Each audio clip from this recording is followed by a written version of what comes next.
প্রিয় ভাইরা আমার, বিএনপির মহাসচিব আজকে দেখলাম বলতেছে যে যারা বাউলদের উপর আক্রমণ করেছে তারা হলো ধর্মান্ধ। নাউজুবিল্লাহ বলবেন না? এই বাউলদের সংস্কৃতি নাকি হাজার বছরের সংস্কৃতি। যারা বাউলদেরকে করতে চায় তারা নাকি বাংলাদেশকে ইতিহাস ঐতিহ্যকে ধ্বংস করতে চায়। আমার প্রশ্ন মির্জা ফখরুল ইসলাম আলমগীর সাহেবের সামনে, হাজার হাজার শাইখুল হাদিস মুফতি বক্তা আছে, হাজার হাজার লাখ লাখ কোটি কোটি মুসলমান আছে, কিন্তু সমস্যা হলো হযরতে ওমরের মতো একজন ওমর নেই।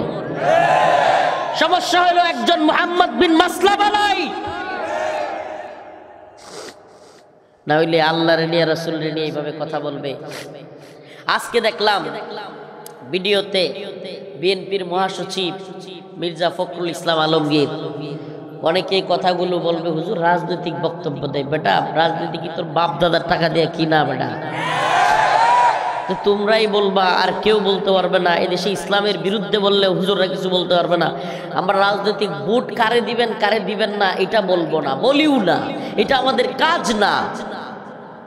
কিন্তু যেই নেতা হোক, যেই দলের লোক হোক, আওয়ামী লীগের হোক, বিএনপির হোক, আওয়ামী লীগের হোক, এনসিপির হোক, জামাতের হোক, যে কোনো দলের হোক, যদি ইসলামের বিরুদ্ধে কোনো বক্তব্য দেয়, ইসলামের বিরুদ্ধে অবস্থান নেয়, আমরা বলবো না? কথা বলেন, বলবো না? আর যদি আমরা না বলি, তাইলে শুধু আওয়ামী লীগের সময়ে বলি, তাইলে বোঝা যাবে এইটা শুধুমাত্র রাজনৈতিক উদ্দেশ্য প্রণোদিত, ইসলামের পক্ষের কথা বলা হয় নাই। প্রিয় ভাইরা আমার, বিএনপির মহাসচিব আজকে দেখলাম বলতেছে যে যারা বাউলদের উপর আক্রমণ করেছে তারা হলো ধর্মান্ধ। নাউজুবিল্লাহ বলবেন না? এই বাউলদের সংস্কৃতি নাকি হাজার বছরের সংস্কৃতি। যারা বাউলদেরকে করতে চায় তারা নাকি বাংলাদেশকে ইতিহাস ঐতিহ্যকে ধ্বংস করতে চায়। আমার প্রশ্ন মির্জা ফখরুল ইসলাম আলমগীর সাহেবের সামনে, যে আপনি বা আপনারা এই যে বক্তব্যটা দিলেন, আমাদের প্রশ্ন যে আপনাদের বাউলদের প্রতি প্রীতি মোহাব্বত এত উতলায় উঠলো, একবারও কি মুসলমান হিসেবে আল্লাহকে নিয়ে এত বড় কটূক্তি করলো, জঘন্য কথা বললো, এই ব্যাপারে দুইটা কথা বলার প্রয়োজনীয়তা বোধ করলেন না? কথা বলেন না? এই বিষয়টা কি দরকার ছিল না? যে আগে তো এটা উচিত যে আচ্ছা বাউল গান করবে করুক। আমরা বলি না যে সব গান বাজনা, এটা ইসলামিক দেশ হয়ে যায় নাই, এটা ইসলামিক স্টেট হয়ে যায় নাই, এটা কি বলে শরিয়া খিলাফার রাষ্ট্র হয়ে যায় নাই। আমরা বলি না যে সব কিছু এখনই ভাঙ্গা চুরা দিব, বন্ধ করে দিব, সব ধ্বংস করে দিব, না। আমরা বলি তোমরা তোমাদের কাজ করতেছো, মাহফিল হচ্ছে, তোমরাও তোমাদের কাজ করবে, আমাদের অনুমতির দরকার নাই। রাষ্ট্র যেহেতু সেকুলার, তোমরা করবে, কিন্তু তোমরা যদি আল্লাহ এবং রাসূলের নিয়ে কটূক্তি করো তাইলে তো তোমাদেরকে করতে দেওয়া হবে না। তোমরা ততক্ষণ করতে পারবে যতক্ষণ আল্লাহ, তার রাসূল, কোরআন এইগুলোর উপর আঘাত না আসে। আর যদি এগুলোর উপর আঘাত আসে, তুমি কোন দলের, আওয়ামী লীগের না বিএনপির না কোন দলের, কত বড় নেতা, কত বড় পার্সন, তোমারে দেখবার টাইম নেই। হাসিনার সময় আমাদেরকে মাহফিল করতে দেয় নাই, আমাদেরকে জেলে নিছে, রিমান্ডে নিছে, নির্যাতন করছে, এমনও বলছে যে আমাদেরকে মেরে ফেলবে। আলহামদুলিল্লাহ, তবুও সেই রব্বে কাবার গোলামি করেছি, হাসিনার গোলামি করি নাই। আজকে হাসিনার গোলামি যেগুলো করছে, সামসা যেগুলো ছিল, আজকে এরা নাই, আমরা এই মঞ্চে আলহামদুলিল্লাহ আছি। আমরা জানি এই দুনিয়ায় যারা মানুষ যত বড় ক্ষমতাসীন হোক, এরা একদিন ধ্বংস হয়ে যাবে, আমরাও ধ্বংস হয়ে যাব। কিন্তু সব ধ্বংস হয়ে যাওয়ার পরেও একজন থাকবে, তিনি কে? তাইলে ভয় পাইলে ওনারই পাবো। ভয় পাইলে মির্জা ফখরুল ইসলাম আলমগীর সাহেবের এই বক্তব্য গোটা জাতিকে হতাশ করেছে, গোটা জাতি কষ্ট পেয়েছে। জুনাইদ সাকি, ফরহাদ মাজহার, এনসিপি, মেঘমোল্লার বসু, এরপরে ছাত্রদলের আমানুল্লাহ আমান, আরো অনেক এই ধরনের নেতারা এই বাউলদের পক্ষ নিচ্ছে। আমাদের বক্তব্য শুনেন, নিরীহ বাউল যারা শুধুমাত্র একটু গান করে কিংবা এলাকায় মানুষের বিনোদন দেয়, আমরা এদেরকে মারপিট করতে কাউরে বলি না, আমরা এদেরকে মারপিট করার পক্ষেও না। কিন্তু যেই বাউল সরাসরি আল্লাহকে নিয়ে, রাসূলকে নিয়ে বারবার কটূক্তি করে, আমাকে বলেন এই লোকের পক্ষে যদি অন্য কোনো বাউল থাকে তাইলে তাদের কি ঈমান থাকবে? তাইলে আমাদের কি তাদেরকে সতর্ক করা উচিত না? তাদেরকে বলা উচিত না যে তোমরা এই আবুল সরকারের পক্ষ নিও না, তাকে গ্রেফতার করা হয়েছে, তার আইনানুগ বিচার হবে, তার পক্ষ নেওয়া যাবে না।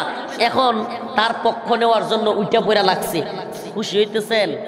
যেই সমস্ত দলগুলো ইসলাম প্রতিষ্ঠার, কোরআন প্রতিষ্ঠার কথা কইয়া কইয়া ভোট চায়, এই দলগুলো এখন পর্যন্ত এই আল্লাহর বিরুদ্ধে বক্তব্য, এই আল্লাহ পাকের শান মানে আঘাত করার বিষয়ে একটা বিবৃতি পর্যন্ত দেয় নাই। এরা নাকি আবার ইসলাম প্রতিষ্ঠা করবে, তারা করবে কোরআন প্রতিষ্ঠা, কোরআনের আইন প্রতিষ্ঠা। লজ্জা লাগে এদেরকে দেখে। ওই যে কিছুদিন আগে আরেকটা বিষয় হয়েছিল, পরে 3 দিন পরে নর্থ সাউথ ইউনিভার্সিটিতে, আপনাদের খেয়াল আছে কিনা, কোরআন পড়াইছিল। কোরআন 3-4 দিন পরে জামাতে ইসলামী একটা বিবৃতি দিছিল। আর এখন তো আল্লাহ পাককে নিয়ে স্বয়ং বাউলরা ইচ্ছা মতো বাজে কথা বলতেছে, সারা দেশ এই বিষয় জানতেছে। লেবার পার্টির মতো দল তারা বিবৃতি দিচ্ছে, আরো বিভিন্ন দলের, এই গণ অধিকার পরিষদের রাশেদ খান, ফারুক আহমেদ, এই সমস্ত ছেলেগুলো, এই সমস্ত ভাইরা পর্যন্ত বিবৃতি দিচ্ছে এগুলোর বিরুদ্ধে। অথচ তারা নাম দিছে ইসলামিক দল। অনেক দল, একটা শুধু বলতেছি না। এই তথাকথিত ইসলামিক দল জনগণের কাছে বলে ভোটের জন্য যে আমরা সংসদে গিয়ে কোরআন প্রতিষ্ঠা করব। আল্লাহর বিরুদ্ধে কথা বলছে, আপনি কিছু বলতে পারেন না, আপনি আবার কোরআন প্রতিষ্ঠা করবেন। কোন কোরআন এটা? কোন কোরআন এটা? লজ্জা হওয়া উচিত আপনাদের, লজ্জা হওয়া উচিত। আপনাদের উপর জুলুম হয়েছে, নির্যাতন হয়েছে হাসিনার সময়ে, আমাদের উপর হয়েছে। আমরা আপনাদের সহযোগী ছিলাম, সহযোদ্ধা ছিলাম। কিন্তু এখন 5 আগস্টের পরে হতাশ আপনাদের প্রতি, হতাশ। হায় আফসোস, এই যদি হয় গণতান্ত্রিক রাজনীতি, এই যদি হয় কৌশল যে পশ্চিমারা রাগান্বিত হবে, পশ্চিমারা, ইংরেজরা নারাজ হবে, এই জন্য যদি আমাদের চুপ থাকতে হয়, তাইলে মনে রাখবেন আল্লাহকে খুশি করার রাজনীতি আপনারা করতেছেন না, পশ্চিমাদের খুশি করার রাজনীতি করতেছেন। আল্লাহ পাক কি বলছে? আল্লাহ পাক বলছে লা তা'তাযিরু ক্বাদ কাফারতুম বা'দা ঈমানিকুম। দেখেন সুবহানাল্লাহ, আল্লাহ বলছে লা তা'তাযিরু ক্বাদ কাফারতুম বা'দা ঈমানিকুম। কোনো উযর আপত্তি চলবে না। এটা কার কথা? কেন বলছি মুহাম্মদ বিন মাসলামা না? একটু একটা ঘটনা শোনাবো আপনাদের। আল্লাহ রাসূল সাল্লাল্লাহু আলাইহি সাল্লাম একদিন খুব কষ্ট পাইছেন। কাব বিন আশরাফ, ইহুদিদের এক নেতা, নাম কি? ঘটনাটা মনে রাখবেন মুসলিম উম্মাহ। কেন আমরা বলি আমাদের কিছু মুহাম্মদ বিন মাসলামা দরকার, আমাদের গণতান্ত্রিক আব্রাহাম লিঙ্কনের দরকার নাই, আমাদের গণতান্ত্রিক জর্জ রসু হওয়ার দরকার নাই। এই তথাকথিত সিল মারো ভাই সিল মারো, এই বুট সিল দিয়া এই কিয়ামতের পর থেকে, এই কি বলে, পৃথিবীর শুরু লগ্ন থেকে আজ পর্যন্ত 1 ইঞ্চি ভূমিতে ইসলাম প্রতিষ্ঠিত হয় নাই।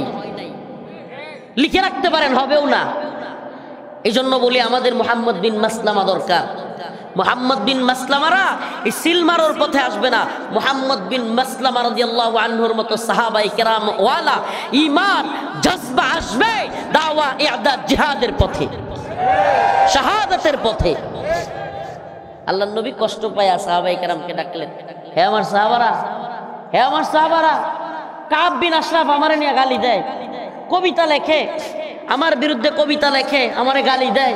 তোমাদের মধ্যে কে আছো, কে আছো কাব বিন আশরাফকে কতল করবে, হত্যা করবে? সুবহানাল্লাহ বলবেন না?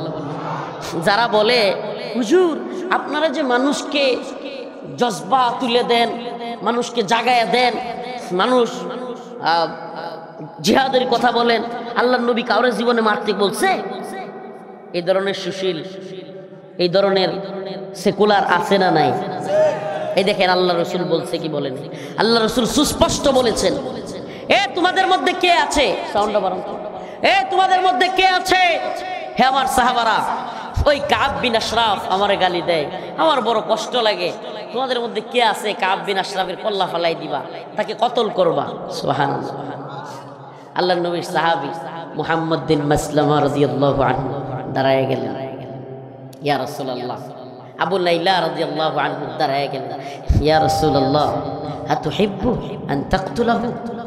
ইয়া রাসূলুল্লাহ আপনি কি পছন্দ করেন যে আমরা কাব বিন আশরাফকে শোয়ায়া দিব? আল্লাহ রাসূল বললেন হ্যাঁ। সুবহানাল্লাহ। চিন্তা করছেন আল্লাহ রাসূল কষ্ট পেয়েছেন, সাহাবায়ে কেরামকে বলছেন লাব্বাইক, দাঁড়ায় গেছে, মাইরা ফেলতে হবে, জানেন কাব বিন আশরাফকে? ইহুদিদের বড় নেতা। তৎকালীন সময়ে কাব বিন আশরাফ ছিল বিশাল মোটা সোটা দেহের অধিকারী, বড় সড়ো মানুষ, তৎকালীন আরবের দানব প্রকৃতির একজন মানুষ, বিশাল শক্তিশালী, এবং তার বিরাট বড় বাহিনী ছিল। সে একটা বড় দলের নেতা ছিল ইহুদিদের। চিন্তা করতে পারেন। অথচ সাধারণ মুহাম্মদ বিন মাসলামা রাদিয়াল্লাহু আনহু একজন সাধারণ সাহাবী, উনি দাঁড়ায় গেলেন, বলে ইয়া রাসূলুল্লাহ লাব্বাইক লাব্বাইক ইয়া রাসূলুল্লাহ, যে আপনাকে কষ্ট দেয় তারে রাখবো না এই জমিনে। সুবহানাল্লাহ। আতুহিব্বু আন তাকতুলাহু, ইয়া রাসূলুল্লাহ আপনি কি পছন্দ করেন যে কাব বিন আশরাফকে শোয়ায় দেই? আল্লাহ রাসূল বললেন হ্যাঁ। এবার আল্লাহ রাসূলকে কাব মুহাম্মদ বিন মাসলামা রাদিয়াল্লাহু আনহু বললেন, ইয়া রাসূলুল্লাহ আমাদেরকে একটু অনুমতি দেন। কি? যে আমরা তার সাথে একটু গল্প করব,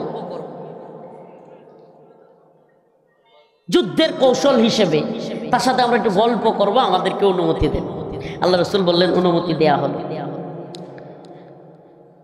আল্লাহ রাসূল সাল্লাল্লাহু আলাইহি সাল্লামের সাহাবী হযরতে মুহাম্মদ বিন মাসলামা, হযরত আবু নাইলা রাদিয়াল্লাহু আনহু সহ 4-5 জন গেলেন কাব বিন আশরাফের কাছে। কাব বিন আশরাফকে গিয়া প্রথমেই বললেন, কাব যাকাত দিতে দিতে মুহাম্মদকে আমরা শেষ হয়ে যেতেছি। ওই যে আগেই অনুমতি নিয়ে আসছিল, ইয়া রাসূলুল্লাহ আমি একটু গল্প করতে চাই। যুদ্ধ হলো কৌশলের নাম। আগেই রাসূল সাল্লাল্লাহু আলাইহি সাল্লামের বিরুদ্ধে বইলা তার সাথে একটু মিল দিতেছে, কিন্তু মাথায় প্ল্যানিং হইলো কাব বিন আশরাফকে যাকাত দিতে দিতে আমাদের জীবন শেষ। কাব বিন আশরাফ খুশি হয়ে গেছে, কয় আগেই কইছিলাম না? বলছে আগেই বলছিলাম না যে তারে যাকাত দিতে দিতে তোমাদের জীবন শেষ হয়ে যাবে? তখন বলতেছে তাইলে আমার কাছে কেন আসছো? মুহাম্মদ বিন মাসলামা রাদিয়াল্লাহু আনহু বললেন, তোমার কাছে আসছি তুমি যদি আমগরে একটু কিছু দার দিতা, কর্জ দিতা, কর্জে হাসানা দিতা। এখন তো কর্জে হাসানা উঠেই গেছে, সুদ বাইরে গেছে, কর্জে হাসানা নাই। আছে? কেউ কাউকে কর্জ দিতে চায় না। জানি না আপনাদের এলাকায় আছে কিনা। অসুস্থ হয়ে গিয়েও কারো কাছে টাকা থাকলেও দাঁড় চাইলে দিতে চায় না। যদি বলে যে সুদ দিবেন, কিছু লাভ দিব, তাইলে দেয়। এই এলাকায় আছে কিনা জানি না, আমাদের এলাকায় আছে। সুদে দিলে দেয়, কর্জ দিলে দিতে চায় না। আর না দেওয়ার পিছনে কারণও আছে। টাকা দিলে, কোনো কিছু দিলে পরে ফেরত দেওয়ার মনে থাকে না আমাদের। আল্লাহ আমাদেরকে হেদায়েত দান করুন। তো কাব বিন আশরাফ কয়, আমি তোমাদেরকে জিনিস দিতে পারি, কিন্তু তোমরা আমার কাছে বন্ধক রাখবা। কি কি বন্ধক রাখবা বল? তখন মুহাম্মদ বিন মাসলামা রাদিয়াল্লাহু আনহু বললেন, তুমি কি চাও? কাব বিন আশরাফ বলতেছে যে তোমার বউরে বন্ধক রাখো। এই যে মোটা তাজা শরীরের, এত মোটা গাডা, লম্বা বেড়া। মুহাম্মদ বিন মাসলামা কয়, আরে না, তোমার মতো লোকের কাছে বউ বন্ধক রাখা যাবে না। কয় সন্তানদেরকে? কয় না, তাও না। তো তাইলে? কয় আমার অস্ত্রগুলো যেগুলো আছে, তরবারি, ডাল, তীর, এগুলো বন্ধক রাখতে পারি। তৎকালীন সময়ে তরবারির খুব মূল্য ছিল। রাসূলুল্লাহ সাল্লাল্লাহু আলাইহি ওয়াসাল্লামের তরবারি ছিল, সাহাবায়ে কেরামের ছিল। সুবহানাল্লাহ ওয়া বিহামদিহি। এই যে আমাদের মসজিদের মিম্বার আছে না, মিম্বার যেখানে নামাজ পড়ে ইমাম সাহেব নামাজ পড়ায়, ওইটার সামনে কিন্তু খালি জায়গা থাকে।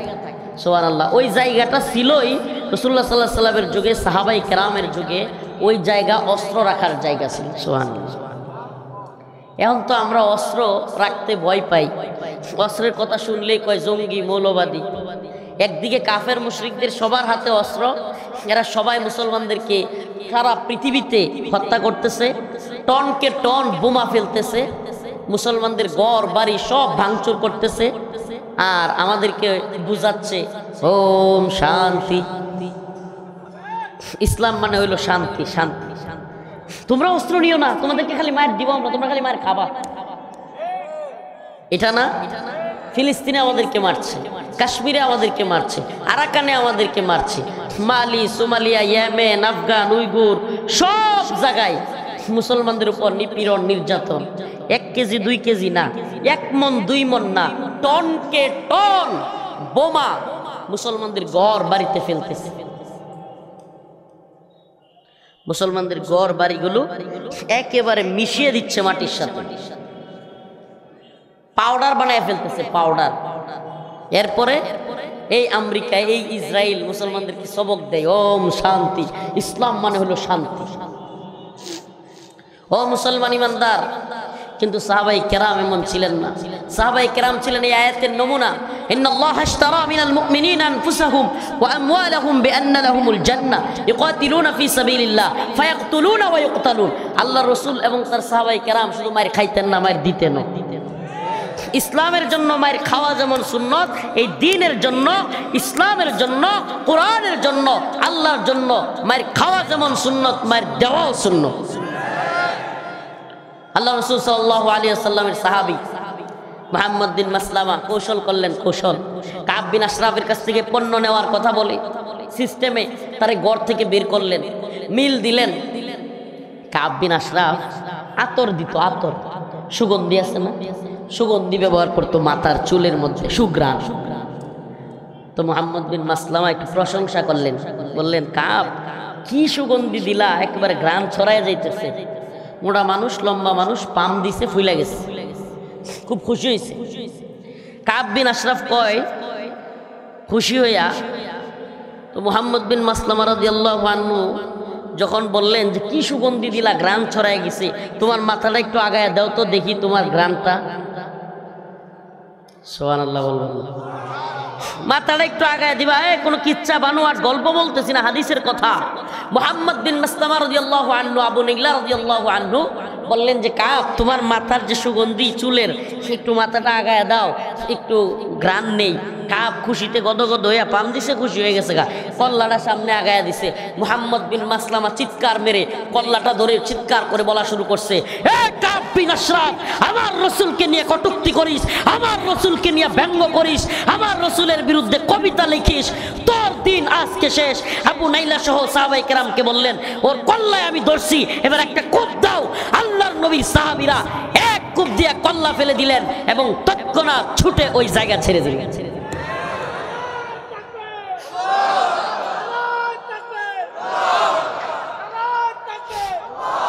তাইলে কি বোঝা গেল? আল্লাহ রাসূল সাল্লাল্লাহু আলাইহি ওয়াসাল্লাম রে কষ্ট দিলে, আল্লাহর নবীরে নিয়ে কটূক্তি করলে, স্বয়ং আল্লাহ পাকের শান মানে আঘাত করলে ইসলাম নরম থাকতে বলে। তখন কিন্তু নরম থাকার জায়গা থাকে, উদারতা আছে। অসুস্থ হয়েছে একজন, সুস্থতার জন্য চেষ্টা করো, টাকা দাও। একজন মানুষ অভাবে আছে, তাকে সহযোগিতা করো। এই শীতের দিনে কাউকে কম্বল দিয়ে সহযোগিতা করো, একে অপরের পাশে দাঁড়াও, সব কিছু করো। ইসলাম বলে এগুলো সওয়াবের কাজ, এগুলো বান্দার হক, এগুলো আদায় করো। কিন্তু একটা জায়গায় ইসলামের কোনো ছাড় নেই, কাউকে ছাড় দেওয়া যাবে না। এই ব্যাপারে ইমামগণ কোনো ইখতিলাফ নাই, সমস্ত ইমাম একমত যে আল্লাহ এবং তার রাসূলকে নিয়ে যারা কটূক্তি করবে, আল্লাহ এবং তার রাসূলের শান মানে যারা আঘাত করবে, ইমাম হাম্বলি, ইমাম মালিকি, ইমাম শাফিঈ, ইমাম হানাফি, সমস্ত ইমাম একমত, মান সাব্বা নাবিয়ান ফাকতুলু, আল্লাহ এবং তার রাসূলকে যারা কটূক্তি করবে, গালি দিবে, এদের শাস্তি হলো ওয়াজিবুল কতল, এদের গলা থেকে এদের মাথা আলাদা হয়ে যাবে।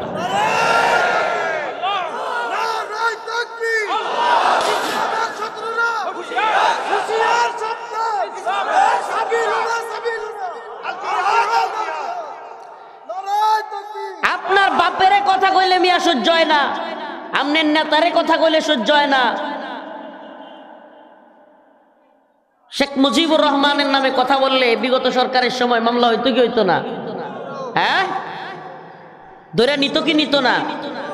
আরে মিয়া, ওই গোপালগঞ্জের কিংবা শেখ পরিবারের আওয়ামী লীগ নেতা তো বাদ দেন, এলাকার যে সাপ্রি নেতা ছিল কগুলো, এই লঙ্গি সিরা, এগুলো আমার নেত্রী কি বলছিস বলতো কি বলতো না? ছিল কি ছিল না? এই সাপ্রি নেতারা পর্যন্ত এসে প্রোগ্রাম বন্ধ করে দিত। আমার জানতে চাই, ও মুসলমান ইমানদার, ও মুসলমান ইমানদার, কি হয়ে গেল আমাদের? আমার জানতে চাই আপনাদের কাছে, আল্লাহ এবং তার রাসূলের শান মান ইজ্জতের চাইতে শেখ মুজিবুর রহমান কিংবা রাষ্ট্রপতি জিয়াউর রহমান কিংবা হুসাইন মোহাম্মদ এরশাদ কিংবা এই সমস্ত নেতা নেত্রীদের মূল্য আল্লাহর রাসূলের চাইতে বেশি, আল্লাহর চাইতে বেশি? কেমন মুসলমান আপনি? কেমন মুসলমান যে আপনার নেতা আপনার দলকে নিয়ে কিছু বললে আপনার সহ্য হয় না, কিন্তু আমার রবকে নিয়ে কটূক্তি করে আপনি কিছুই বলেন না? বোঝা যায় আপনি মুখে ইমানদার কিন্তু অন্তরে মুনাফিক। পাককে নিয়ে সরাসরি কটূক্তি করতেছে, আল্লাহ পাকের বিরুদ্ধে বক্তব্য দিচ্ছে, এরপরেও চুপ থাকার কোনো সুযোগ আছে?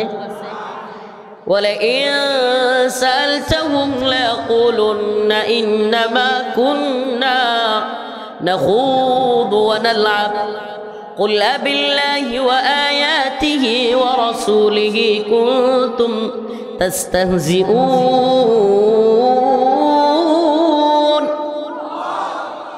لَا تَعْتَذِرُوا قَدْ كَفَرْتُمْ। প্রয়োজনে এখন তো অনলাইনের জামানা, গ্লোবালাইজড পৃথিবী, সবকিছু চাইলেই দেখা যায়। প্রয়োজনে একটু বাংলা অর্থটাও অন্তত দেখে নেবেন। বাংলা অর্থটা অন্তত সূরা তাওবার 65 এবং 64 নম্বর আয়াত, বাংলা অর্থগুলো হইলেও দেখে নেবেন যে আল্লাহ এবং তার রাসূলের বিরুদ্ধে যারা বলে মজা নিচ্ছে, আল্লাহ বলছে লা তা'তাদিরু কাদ কাফারতুম বাদা ঈমানিকুম, কোনো উযর আপত্তি চলবে না, তোমরা ঈমান আনার পর কুফরি করে ফেলছো। ঈমান আনার পর কি করে ফেলছো? কুফরি করে ফেলছো। ইসলামের এই ক্ষেত্রে দেখেন, আমরা ইমাম সাহেবরা, খতিব সাহেবরা জুমার নামাজ পড়ার সময় এটা মোটামুটি সকল ইমামরাই বলে আরহাম উম্মতি বি উম্মতি আবু বকর, বলে কি বলে না? আল্লাহ নবীর একজন প্রিয় সাহাবী, প্রিয় বন্ধু, ওই হেরা গুহার সাথী, নাম হলো আবু বকর রাদিয়াল্লাহু আনহু। উনি হলেন সাহাবায়ে কেরামের মধ্যে নরম মানুষ। কি মানুষ? নরম মানুষ। আরহাম উম্মতি বি উম্মতি আবু বকর, রহমওয়ালা, দরদওয়ালা মানুষ। একদিন আল্লাহ নবীর কাছে আবু বকর রাদিয়াল্লাহু আনহুর নামে একজন বিচার নিয়ে আসছে। ইয়া রাসূলুল্লাহ, হযরত আবু বকর তো অমুকের মারছে। আল্লাহ রাসূল অবাক হয়ে, কি? আবু বকর তো এইভাবে কাউরে করার কথা না। যখন হযরত আবু বকরকে আল্লাহ রাসূল সাল্লাল্লাহু আলাইহি ওয়াসাল্লাম ডাকলেন, ইয়া আবু বকর, কেন তুমি তার উপর এত ক্ষুব্ধ হলে? হযরত আবু বকর বললেন, ইয়া রাসূলুল্লাহ, সে আমার আল্লাহকে, সে আমার রবকে ফকির বলছে। নাউজুবিল্লাহ বলবেন না? হযরত আবু বকর বলেন, আমার রব আমার আল্লাহরে ফকির বলছে, আমি সহ্য করতে পারি নাই, মাইরে বইছি। সুবহানাল্লাহ। তার মানে বোঝা যায় আল্লাহর নবীর প্রিয় সাহাবী, প্রিয় বন্ধু, শ্বশুর আম্মা জান আয়েশা রাদিয়াল্লাহু আনহার পিতা আবু বকর রাদিয়াল্লাহু আনহুর মতো নরম মানুষও আল্লাহরে নিয়ে কটূক্তি করলে সহ্য করতে পারতেন না। সুবহানাল্লাহ। তাইলে আমরা কি সহ্য করব? বলেন, সহ্য করব? আল্লাহ পাক এক আয়াতের মধ্যে বলতেছেন, মুহাম্মাদুর রাসূলুল্লাহ ওয়াল্লাযীনা মাআহু আশিদ্দাউ আলাল কুফফার রুহামাউ বাইনাহুম। আল্লাহ পাক বলতেছেন মুহাম্মাদুর রাসূলুল্লাহ ওয়াল্লাযীনা মাআহু আশিদ্দাউ আলাল কুফফার, যে আল্লাহর নবী এবং তার সহপাঠীরা, ওয়াল্লাযীনা মাআহু, আল্লাহর রাসূল আমার নবী এবং তার সাথীরা, আশিদ্দাউ আলাল কুফফার, কাফেরদের বিরুদ্ধে শক্ত, রুহামাউ বাইনাহুম, মুমিনদের ব্যাপারে তারা নরম। এর মানে বোঝা গেল আল্লাহর নবী এবং তার সাহাবীরাও ইসলামের দুশমনদের ব্যাপারে শক্ত ছিলেন, মুমিনের ব্যাপারে ছিলেন নরম। আমাদেরও সিফাত হওয়া চাই একই প্রকার, যে আমরাও মুমিনদের ব্যাপারে নরম হব, ইসলামের পক্ষের শক্তির ব্যাপারে নরম হব, ইসলামের দুশমনদের ব্যাপারে আমরাও শক্ত থাকব। ঠিক আছে ইনশাআল্লাহ। ঈমানগুলো আমাদের জং ধরছে, আমাদের ঈমানের মধ্যে মরিচা ধরে গেছে। এই ঈমানকে তাজা করতে হবে। কেমনে তাজা করব? ঈমান তখনই তাজা হবে যখন আমি নিয়মিত নামাজ পড়ব। নিয়মিত কি করব? যে আল্লাহরে ভয় করে সেই আল্লাহরে সিজদা দেয়। বলেন না? যে আল্লাহরে ভয় করে সে কি করে? মামলা হইলে পুলিশ ধরে নিয়ে যাবে, আদালত অর্ডার দিলে বিল কাইটা দিবে। এই জন্য আদালতে গিয়া মানুষ হাজিরা দেয় কি দেয় না? হাজিরা না দিলে সে জানে বাড়িতে থাকতে পারবে না, ঘুমাইতে পারবে না, পুলিশ ধরে নিয়ে যাবে। আল্লাহর ভয় এমন এক জিনিস, তুমি যেমন আদালতের ভয়ে, পুলিশের ভয়ে গিয়ে হাজিরা দাও, যদি প্রকৃতপক্ষে কেউ বলে আমি আল্লাহকে ভয় করি, সেই ব্যক্তি নামাজও ছাড়বে না, আল্লাহর কাছেও 5 বার হাজিরা দিবে। তাহলে ঈমান নবায়ন করতে হবে। তাইলে এই যে বাউল ফাউলরা এই সমস্ত কথাগুলো বলবার সাহস করতে পারবে না ঈমানদারদের। আমি ব্যক্তি রফিকুল ইসলাম, অদম রফিকুল ইসলাম, আমি একটা কর্মসূচির ডাক দিয়েছি। যদিও এখান থেকে আপনারা সেই মানিকগঞ্জে যাওয়া কঠিন আপনাদের জন্য, যদি ঈমানের দাবিতে কেউ যাইতে পারেন তো আলহামদুলিল্লাহ। আগামী 1 ডিসেম্বর এই আবুল সরকারের বিরুদ্ধে মানিকগঞ্জ আদালত চত্বরে অবস্থান কর্মসূচি আমি ঘোষণা করেছি। আমি নিজে থাকবো ইনশাআল্লাহ। এই আবুল সরকাররা আল্লাহর বিরুদ্ধে কিভাবে কথা বলে এই জমিনের মধ্যে এদের জায়গা আমরা সংকীর্ণ করে দিব। আল্লাহ পাকের বিরুদ্ধে, রাসূলের বিরুদ্ধে কথা বলে, বক্তব্য দিয়ে, ইসলাম বিদ্বেষী অবস্থান নিয়ে এদেশে হাসিনা সরকার যেমন টিকতে পারে নাই, যদি বর্তমান সরকারও ইসলামের বিরুদ্ধে অবস্থান নেয়, আল্লাহ পাকের বিরুদ্ধে অবস্থান নেয়, এই উপদেষ্টারাও যদি এই বাউলদের পক্ষে অবস্থান নেয়, চ্যালেঞ্জ করে বললাম আল্লাহর ইজ্জতের জন্য, রাসূলের সম্মানের জন্য আমরা হাসিনা সরকারকে যেমন বিতাড়িত করেছি, বর্তমান সরকারকেও প্রয়োজন হলে বিতাড়িত করা হবে। আমরা অবশ্যই অবশ্যই এই বিষয়ে পদক্ষেপ নিব। আমরা শুধুমাত্র নির্দিষ্ট কোনো গোষ্ঠীর বিরুদ্ধে না, নির্দিষ্ট কোনো সরকারের বিরুদ্ধে না, আল্লাহ এবং রাসূলের বিরুদ্ধে যে যাবে আমরা তারই বিরুদ্ধে। রাজি আছেন তো ইনশাআল্লাহ? মাগুরায় যদি এই আবুল সরকার যে আল্লাহর নিয়ে কটূক্তি করছে তার পক্ষে কেউ দাঁড়ায়, মাগুরায় দাঁড়াইতে দিবেন? এটা হাসা সত্য। আজকে 2 জায়গায় সুবহানাল্লাহ, খুলনায় আর হইল ঠাকুরগাঁওয়ে মির্জা ফখরুল ইসলাম সাহেবের এলাকায় এই বাউলরা আবুল সরকারের মুক্তির জন্য আন্দোলন করতে চাইছিল। জনগণ এমন পেদানি দিছে, এই মোল্লারা না কিন্তু আলেমরা না। সুবহানাল্লাহ, আমার ভিডিওটা দেখে আমার অনেক ভালো লাগছে। সুবহানাল্লাহ, এই প্যান্ট শার্টওয়ালা যুবকদের অন্তরের ভিতরে আল্লাহ এবং তার রাসূলের ভালোবাসা তৈরি হয়ে গেছে। সুবহানাল্লাহ। আরে শুনেন, ইসলাম আল্লাহ কারো কাছে লিজ দেয় নাই, লিজ দেয় নাই। কোনো দল, কোনো ইসলামিক দল যদি মনে করে ইসলাম আল্লাহ তার কাছে লিজ দিয়ে দিছে আর কেউ কাজ করবে না, নাউজুবিল্লাহ, আল্লাহ কারো কাছে ঠেকা না। তোমরা বিবৃতি দিবা না কি হইছে, আমার আল্লাহ কলেজ ভার্সিটিওয়ালা পোলাপান তৈরি করে দিবে। কথা কয় না? সুবহানাল্লাহ, আলহামদুলিল্লাহ। কইতেছে একটা বাউলরে দেখলাম ধরছে, হুজুর ভিডিওতে দেখা যাইতেছে একটা বাউলরে ধরছে, ধরার পরে জিজ্ঞেস করে, এই তোরে দেখলাম ওই দিন আবুল সরকারের লগে কি গান গাইতেছিস, বিরুদ্ধে বলতেছিস, কই এই মায়ের শুরু। সুবহানাল্লাহ। জনগণ সজাগ হয়ে গেছে। ইমানদাররা যদি সজাগ হয়ে যায় না, বেঈমান মুনাফিকরা বাংলার জমিনে ঠাঁই পাবে না। আমরা বলি না যে বাংলাদেশে শুধু মুসলমানই থাকবে আর কেউ থাকতে পারবে না, এই কথা আমরা বলি না। অন্য ধর্মের লোক থাকবে, বাউল ফাউল সব থাকবে, কিন্তু এই ফাউলরা থাকতে পারবে ওই শর্তে যে আল্লাহ এবং তার রাসূলকে আঘাত করতে পারবে। আর যদি আল্লাহ এবং তার রাসূলকে আঘাত করে, তাইলে তুমি যেই হও, আমরা অবশ্যই তোমাদের বিরুদ্ধে অবস্থান নেব। আল্লাহ তাআলা আমাদের সবাইকে বোঝার এবং আমল করার তৌফিক দান করুন। আমি গত 3-4 দিন খুব অসুস্থ ছিলাম, হয়তো অনলাইনে ভিডিওর মাধ্যমে দেখছেন, মেডিকেলেও ছিলাম। এত দূরের সফরে আসতে পারবো? আমি কাজী জাবের ভাইকে বারবার বলছিলাম, পাল্টাইছি, এই প্রোগ্রাম 3 বার পাল্টাইছি। উনি মনে হয় বলতেছেন হাইরে আমার এনে আসবে কিনা, কিন্তু আমার খুব কষ্ট হয়েছে আসতে। এই জন্য আমি আপনাদের কাছে দোয়া চাই এবং আল্লাহ এবং তার রাসূলের পক্ষে যেন কথা বলতে পারি, কাজ করতে পারি। আল্লাহ যেন সেই তৌফিক দান করেন, এই দোয়াটা করবেন। 1 ডিসেম্বর মানিকগঞ্জের সমাবেশে যদি কারো হিম্মত হয় যে আমি আল্লাহ এবং তার রাসূলের পক্ষে মানিকগঞ্জ পর্যন্ত যাব, এই পাটুরিয়া দৌলতদিয়া ঘাট পার হইয়া মানিকগঞ্জে যাওয়ার মতো তৌফিক হয়, যাবেন। আর যদি নাও যাইতে পারেন, এই প্রোগ্রামের সফল হওয়ার জন্য দোয়া করবেন এবং মন থেকে সমর্থন জানাবেন।